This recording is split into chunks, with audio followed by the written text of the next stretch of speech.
penduduk terjejas banjir di Terengganu semakin meningkat.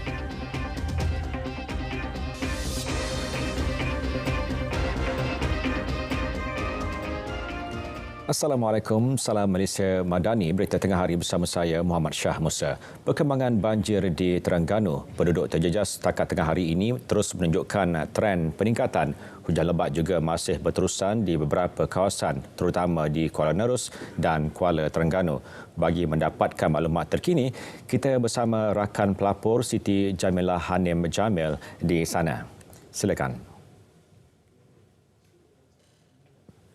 Ya, Syah, perkembangan terkini banjir di Terengganu, kalau saya boleh kongsikan, setakat 12 tengah hari tadi, 1,679 terjejas banjir dipindahkan ke 15 PPS di 4 buah daerah, iaitu di Kuala Nerus, Kuala Terengganu, Marang dan juga Setiu, melibatkan 462 keluarga.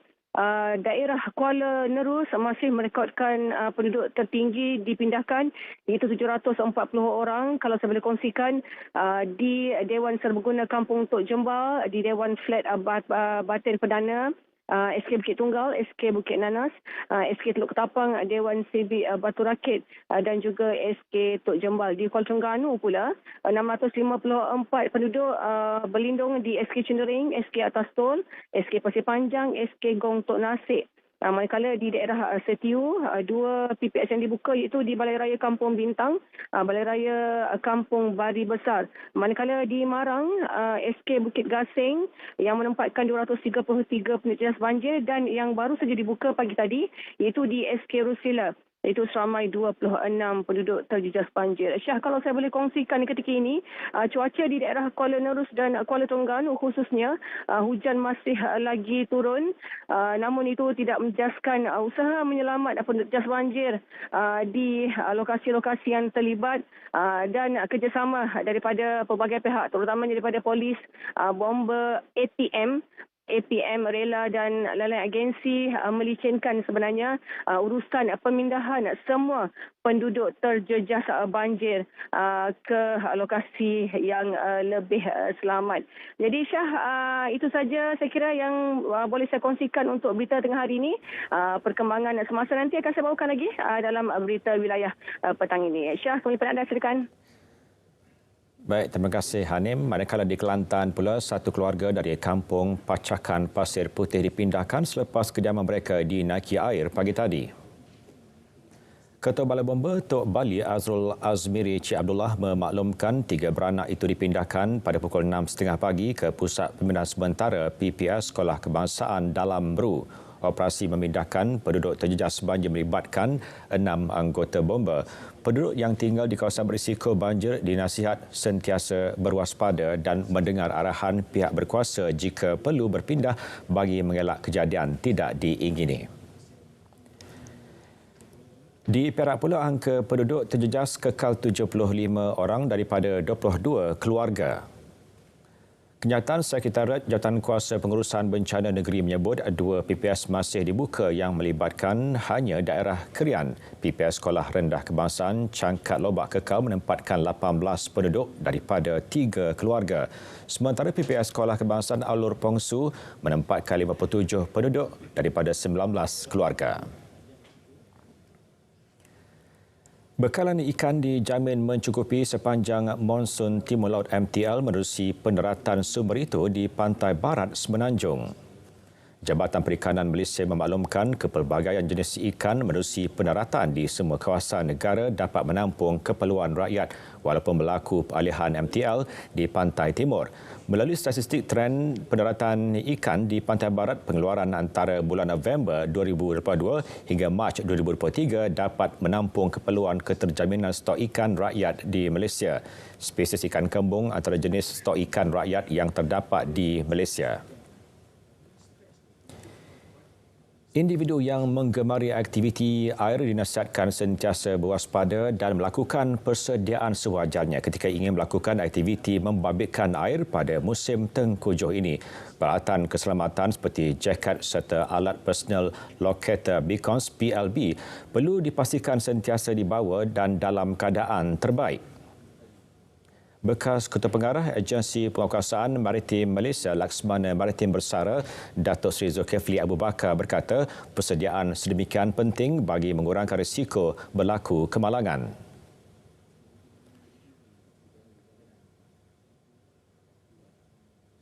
Jangan mengambil lewa mengambil sambil lewa kerana kemalangan boleh berlaku. Terutama sekali kalau tidak memakai life jacket.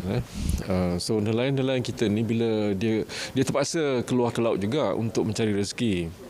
Tapi mereka kadang take for granted tidak memakai life jacket. Sebaik-baiknya pergi berpasangan kan, jangan pergi bersendirian. Mesti ada nombor telefon kita kalau apa-apa masalah dia orang boleh hubungi kita. Dan dulu kita ada sarankan untuk orang yang suka adventure ni membawa PLB, dipanggil Personal Locating Beacon kan. Maknanya apa-apa berlaku pada dia, that beacon tu akan transmit signal menyatakan di mana mereka. Dua lelaki ditahan disyaki terlibat menggodam kad kredit dan debit melibatkan mangsa-mangsa dari Timur Tengah. Lelaki warga tempatan dan warga negara Cina berusia 23 dan 24 tahun itu ditahan di sebuah rumah teras satu tingkat menerusi Ops Dadu di Kuantan, Pahang, Jumaat lalu. Mereka menghack kad kredit daripada luar negara dan dia menggunakan kad kredit tersebut untuk create di dalam handphone ada e-wallet, dan daripada situ dia membuat pembelian palsu dan membuat tuntutan menggunakan kad reader daripada merchant bank yang telah diluluskan. Daripada sini kita tahan ada 14 kad kad reader ni, dan dia akan menggunakan kad itu untuk membuat pembelian atau membuat yang palsu lah. Jadi aktiviti yang dijalankan ataupun siasatan awal yang kita jalankan, kita percaya dia dapat membuat antara RM20,000 ke RM30,000 sehari. Anggaran kerugian masih dalam siasatan memandangkan transaksi melibatkan bank di luar negara dan bank di Malaysia. Perdana Menteri Datuk Seri Anwar Ibrahim bidas pihak mempersoal tindakannya yang lantang berpejuang isu Palestin di pentas antarabangsa. Itu antara tumpuan di Dewan Rakyat. Perinciannya langsung ke lobi Parlimen bersama Syazwani Samsu di sana. Silakan, Wani. Ya Syah, berhubung kelantangan Malaysia memperjuang isu Palestin di pentas dunia, supaya tindakan lebih berkesan diambil bagi menghentikan kekejaman Israel, tegas Perdana Menteri Datuk Seri Anwar Ibrahim. Ia tidak hanya libatkan soal agama tetapi perlu dilihat dari sudut kemanusiaan. Beliau membidas pihak yang mempersoal tindakannya menyuarakan isu Palestin dan mendakwa beliau tidak mengendahkan masalah yang berlaku dalam negara, khususnya melibatkan golongan minoriti.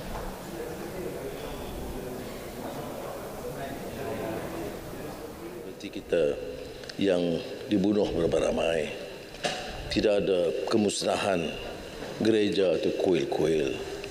Jadi sementara dia kurang setuju dengan langkah kita menyokong Palestin, saya tidak fikir wajar, munsabah dan waras untuk dia bangkitkan soal kebencian ini.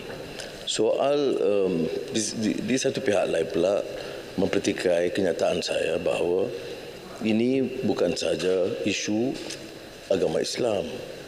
Ini kerana penduduk Kristian juga terlibat. Dan walaupun kebanyakan masjid dirobohkan, 7 gereja dimusnahkan sama sekali di Gaza. Jadi saya sekali lagi tegaskan bahawa keperluan kita melihat isu ini, ya, sama ada orang Islam bawa sebagai dari segi Islam, orang Kristian bangkit, tapi juga isu kemanusiaan yang harus difahami dan harus mencuit perasaan kita dan mendorong supaya tindakan lebih berkesan diambil. Datuk Seri Anwar sebelum ini lantang menyuarakan pendirian negara berhubung isu Palestin menerusi Majlis Dialog Tidak Rasmi dan Makan Tengah Hari Pemimpin Ekonomi APEC yang turut dihadiri Presiden Amerika Syarikat Joe Biden. Sementara itu, Perdana Menteri beri jaminan tindakan beliau berbuat demikian tidak jejaskan hubungan dagang sedia ada mahupun baharu dengan negara lain. Buktinya sejumlah 63.02 bilion ringgit komitmen pelaburan langsung asing FDI diperoleh dari Amerika Syarikat. Ada yang melahirkan kebimbangan bahawa sikap tegas kita berdepan dengan Amerika Syarikat dan beberapa negara Eropah itu akan menjejaskan kedudukan ekonomi. Tentulah tanggungjawab kita memantau terus, tapi setakat ini saya ingin memberikan penjelasan dan jaminan bahawa menemui beberapa pelabur utama Amerika Syarikat, nampaknya keutamaan masih diberikan berdasarkan politik yang stabil, dasar ekonomi yang jelas dan kaedah mempercepatkan proses kelulusan yang sekarang dikendali oleh MIDA. Tambah beliau, beberapa sesi perbincangan yang diadakan bersama syarikat gergasi teknologi seperti Google, Microsoft, Innovix dan TikTok dijangka membawa FDI sehingga 54.72 bilion ringgit dalam tempoh 10 hingga 15 tahun. Saudara, Dewan hari ini turut dimaklumkan Malaysia muktamad sertai jawatan kuasa peringkat menteri yang dilantik untuk merangka tindakan antarabangsa bagi menamatkan perang Israel-Palestin. Jawatan kuasa yang turut disertai 10 negara utama Pertubuhan Kerjasama Islam OIC itu antara perkara yang dipersetujui menerusi sidang kemuncak tergempar di Riyadh minggu lalu. Jelas Perdana Menteri Datuk Seri Anwar Ibrahim, gencatan senjata serta merta dan bantuan rawatan terhadap rakyat Palestin khususnya bayi antara perkara yang dipersetujui menerusi sidang itu. Menyegerakan keputusan untuk menghentikan serangan ke atas Gaza yang belum berhasil sampai sekarang.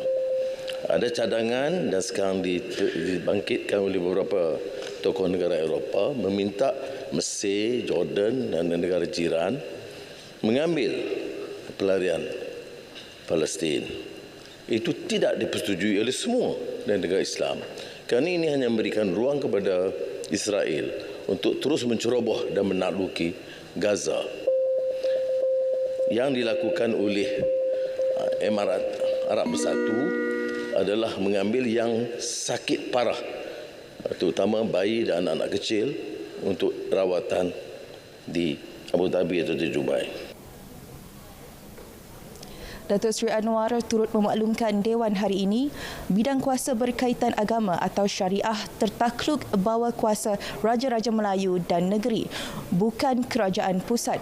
Perdana Menteri menegaskannya ketika mengulas mengenai petisyen difailkan seorang peguam dan anaknya yang mencabar enakmen Kanun Jenayah Syariah Kurungan 1 Kelantan 2019.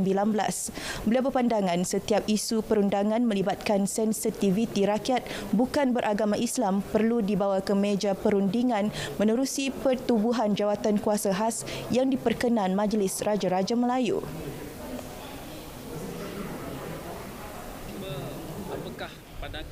Tidak ada jawatan kuasa. Jadi tak usahlah dipolitikkan. Ya. Dan jangan kita cemarkan. Perlembagaan kita bersumpah pertahankan perlembagaan. Nak pindah ada peraturan dan proses dan prosedurnya. Tanggungjawab kerajaan yang telah kita umumkan ialah menubuhkan jawatan kuasa untuk meneliti aspek-aspek meningkatkan bidang kuasa syariah yang tentunya tidak mahu menyinggung atau menyentuh atau memaksa golongan bukan Islam. Baik, demikian perkembangan dari bangunan Parlimen. Untuk makluman, Dewan kini sedang berhenti rehat dan akan kembali bersidang pada 2.30 petang nanti bagi menyambung perbahasan Rang Undang-Undang Perbekalan 2024 peringkat jawatan kuasa. Dari sungai hingga segara, Palestin pasti merdeka. Kembali kepada Syah di Angkasa Puri. Baik, terima kasih Wani. Berita tengah hari akan kembali selepas ini.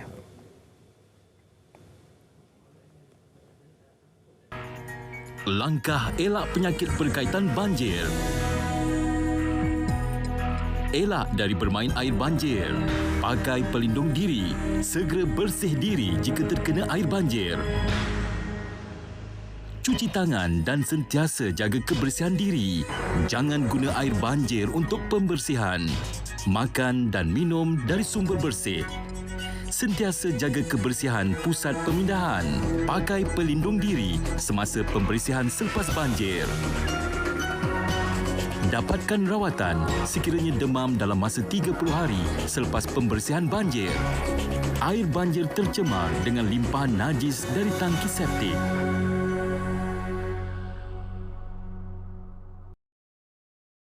Bertemu kembali. Urusan belum selesai. Calon Barisan Nasional Jeneral Bersara Tan Sri Muhammad Effendi Raja Muhammad Noor menyifatkan pemilihan beliau sebagai calon Parlimen Kemaman sebagai tepat memandangkan ia merupakan ruang untuk beliau menyelesaikan beberapa perkara tertangguh. Bersandarkan pengalaman selama lebih 40 tahun dalam bidang ketenteraan negara, beliau berharap diberi peluang menabur bakti dan memberi perkhidmatan terbaik kepada rakyat dan melaksana kesinambungan pembangunan di Kemaman. Banyak program yang saya buat dulu, bila tu dia berhenti. Bila saya, dia berhenti.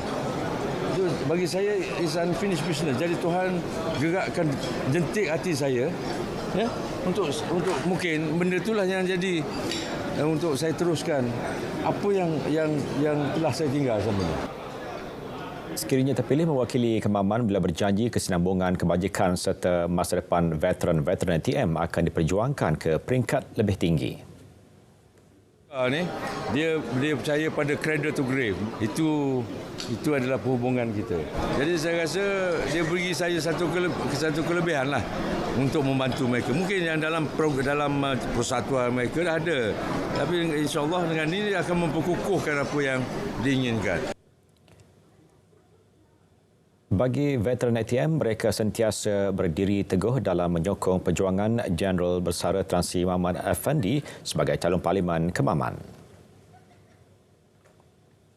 Saya sebagai bekas tentera, saya pun merasa bangga. Mantan PAT Tan Sri Raja Effendi ini, dia seorang yang amat berwibawa. Saya harap dia ketengahkan isu-isu veteran. Saya sangat berbanggalah sebab beliau seorang bekas Panglima Angkatan Tentera kita. Memang beliau seorang yang seorang tokoh Panglima Angkatan Tentera. Memang sesuai kalau beliau nak menjadi seorang yang berhormat. Saya menyokong penuh. Saya mengenali Jeneral Tan Sri ini sebagai cikgu saya. Beliau ini memang mempunyai semangat yang gigih, berdedikasi dan ada wawasan. Dalam tentera pun beliau telah memberi jasa dan tibalah masanya beliau memberi perkhidmatan dia kepada rakyat. UMNO adalah parti yang memperjuangkan Islam seperti mana termaktub dalam perlembagaannya. Perlembagaan parti itu sentiasa diperkemas dan ditambah baik dengan memasukkan elemen perjuangan Islam. Dan perkara 3.3 dulu adalah usaha kita untuk mendukung perjuangan Islam dan mendaulatkan cita-cita agama Islam itu 3.3. Sekarang ini 3.3 itu jadi 3.1. Tidak cukup dengan 3.1 dalam perlembagaan UMNO, ditambah mukaddimah. Yang saya baca tadi, mukaddimah perlembagaan UMNO.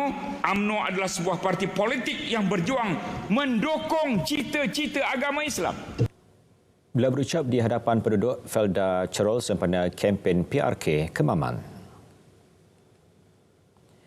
Memasuki 4 hari berkempen, pelbagai pendekatan digunakan calon-calon bertanding. Calon-calon giat menggerakkan kempen media sosial masing-masing menerusi aplikasi Facebook, TikTok, Instagram, Telegram dan Twitter. Bagi Jeneral Bersara Raja Muhammad Effendi, aplikasi TikTok dan Facebook dimanfaat sebaik mungkin sebagai media mendekatkan diri beliau sebagai calon dengan pengundi kawasan tersebut. Platform tersebut juga mampu menarik golongan muda untuk mengetahui lebih dekat hasrat serta aspirasi kerajaan. Pelbagai pengisian dimuat naik antaranya melalui aktiviti ceramah, tinjauan mesra maupun aktiviti ziarah dengan penduduk sekitar.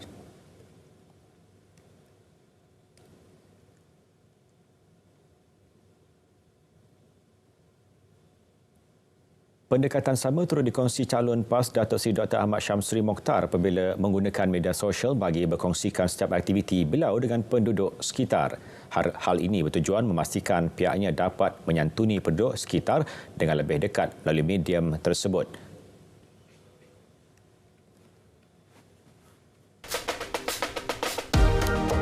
Jaringan berkomunikasi tanpa sempadan. You guys ready? 1, 2, 3. Publish. Korang! Saya letak apps kita ni dekat dalam media sosial. Diorang beli set berpantang dekat dalam apps kita. Serius ah?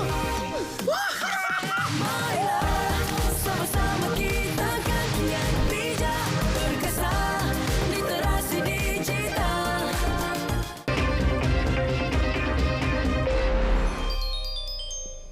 Info niaga, indeks utama FTSE Bursa Malaysia KLCI dibuka tinggi sebelum kembali menyusut pada sesi dagangan awal di sebalik prestasi semalaman Wall Street yang lebih kukuh.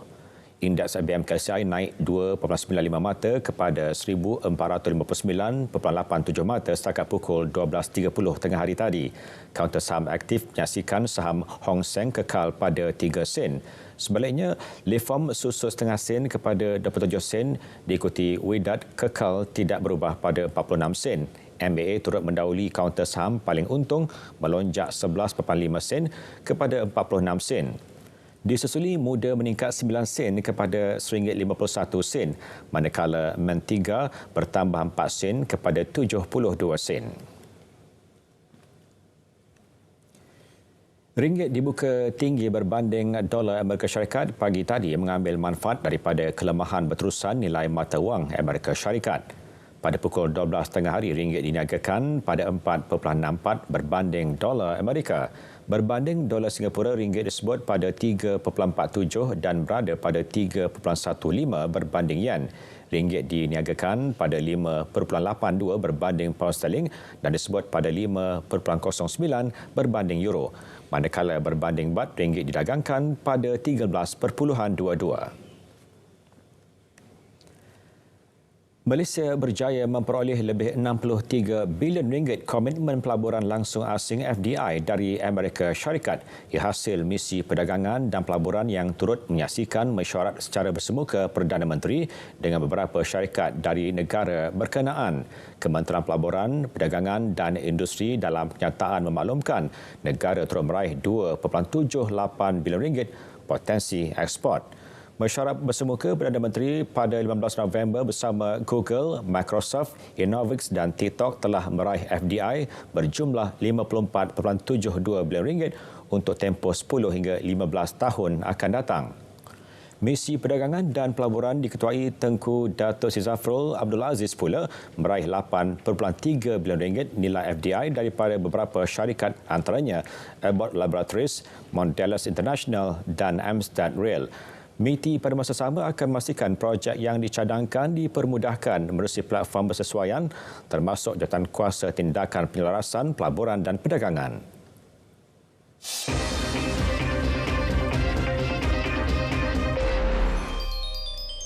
Perkembangan luar negara, 200 pesakit dipindahkan dari Hospital Indonesia di Utara Gaza dengan bantuan Jawatankuasa Palang Merah Antarabangsa. Kesemua pesakit berkenaan telah dibawa ke Hospital Nasir di Bandar Selatan Khan Yunis. Jurucakap Kementerian Kesihatan di Gaza, Dr. Ashraf Al-Qudra memberitahu tindakan diambil beberapa jam selepas Zionis melancarkan serangan maut terhadap sebuah hospital yang mengakibatkan 12 terbunuh. Sehingga kini, tentera Israel sedang mengepung Hospital Indonesia. Bila bimbang, perkara serupa berlaku seperti di Hospital Al-Shifa. Terdapat 400 pesakit di Hospital Indonesia, manakala kira-kira 2,000 orang yang hilang tempat tinggal berlindung di hospital berkenaan. Kementerian Luar Qatar menggesa pembentukan Jawatankuasa Antarabangsa untuk menyiasat jenayah yang dilakukan Zionis terhadap orang awam di semenanjung Gaza. Gesaan dibuat menerusi kenyataan yang turut mengutuk pengeboman Israel ke atas Hospital Indonesia di Utara Gaza hingga menyebabkan beberapa rakyat Palestin maut dan cedera. Kementerian Luar menyifatkan tindakan menyerang hospital, sekolah dan kediaman secara terang-terangan itu jelas melanggar Undang-Undang Antarabangsa dan Konvensyen Geneva. Kenyataan menyebut masyarakat antarabangsa perlu mengambil tindakan segera untuk menghalang Zionis daripada melakukan lebih banyak pembunuhan dan menyediakan pelindungan untuk lebih 2,000 orang yang hilang tempat tinggal yang mencari pelindungan di hospital.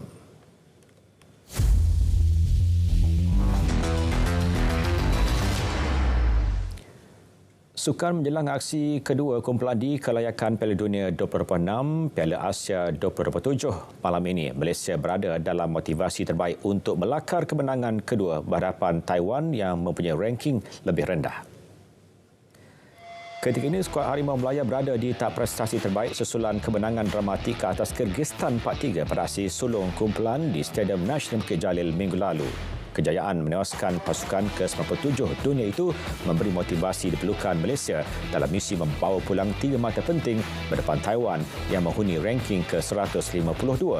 Berdasarkan rekod pertemuan, Malaysia-Taiwan dalam 5 aksi terakhir sejak 2000 menyaksikan Taiwan kebal di gelanggang sendiri apabila memenangi 3 perlawanan termasuk pertembungan terakhir pada 2018 sementara tewas 2 kali di Bukit Jalil.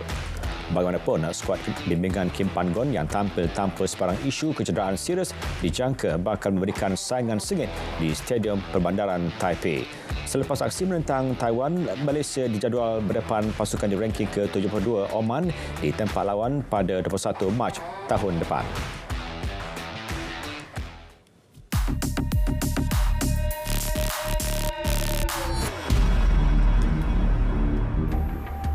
Timbalan Perdana Menteri Datuk Seri Fadilah Yusof kesal apabila menerima laporan terdapat individu cuba melakukan penipuan dengan menggunakan gambar profilnya atas nombor telefon bimbit 011-1404-5313. Beberapa rakannya memaklumkan menerima mesej daripada individu yang menggunakan nombor berkenaan untuk membuka WhatsApp group.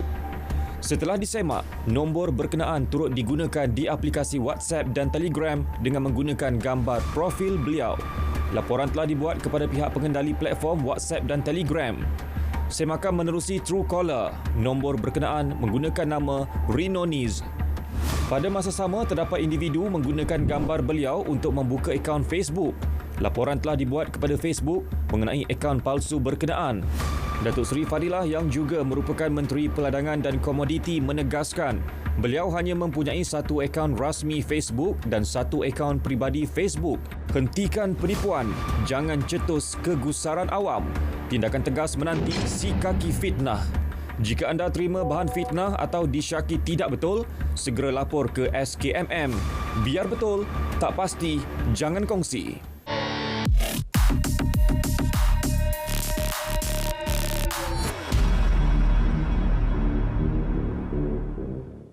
Berita tengah hari berakhir di sini. Dari sungai ke segara Palestin, pasti merdeka. Malaysia Madani, tekad paduan, penuh harapan. Assalamualaikum.